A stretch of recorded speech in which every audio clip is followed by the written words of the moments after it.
mana sunyi daripada keraguan. Maka sabit padanya taklid bermula sebagian kaum itu menghikayat ia kaum akan hilaf, dan berulah sebagian mereka itu memastikan padanya taklid akan memadam.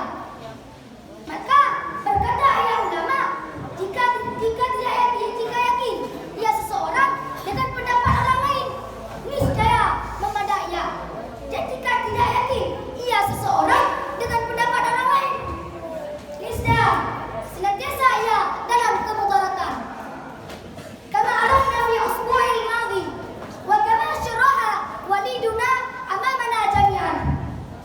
Yani yajibu ala kulli muslimin wa muslimatin, yani balighin, ay ya'rifa ma yajibu lillahi ta'ala wa ma yastahilu lillahi ta'ala wa ma yajuzu lillahi ta'ala. Wa kadzalika yajibu ala kulli muslimin wa muslimatin, yani balighin, ay ya'rifa ma yajibu li Rasulillah sallallahu alaihi wasallam wa ma yastahilu Rasulillah sallallahu alaihi wasallam wa ma yajuzu li Rasulillah sallallahu alaihi wasallam. Limaza? Is kullu man qallana fi tauhidi imanuhu lam yakhlu min tardidi. ففيه بعض القوم يحكي الخلفة وبعضهم حقق فيه الكشف. يعني إذا كان المقلد في توحيده أو في اعتقاده أو في إيمانه، وكيف حكم إيمانه؟ وكان إيمانه مترددا.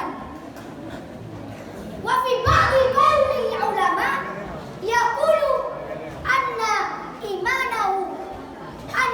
إيمانه مردودة لا تقبل. ولكن في بعض قول العلماء يقول أن إيمانه مقبول، يعني كافى بإيمانه.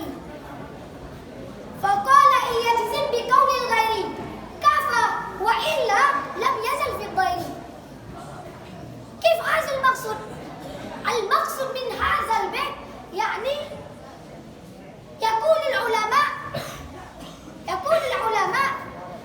إذا كان المقلد في توحيده أو في إيمانه أو في إيمانه يعني متيقنا بقول الغير، فكيف حكم إيمانه؟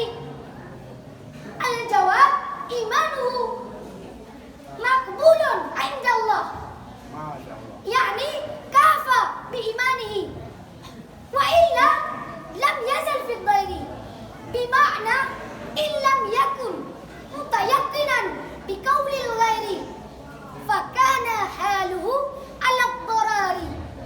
شكرا على استماعكم جميعا، وإن وجدتم الأخطاء والأغلاط أتمنى أن تعفوا عني وأستعفي كثيرا منكم جميعا. السلام عليكم ورحمة الله وبركاته. Waalaikumsalam warahmatullahi wabarakatuh. Baiklah, kalau kita menjadi ulama Anda dan alhamdulillah menjadi contoh bagi kita.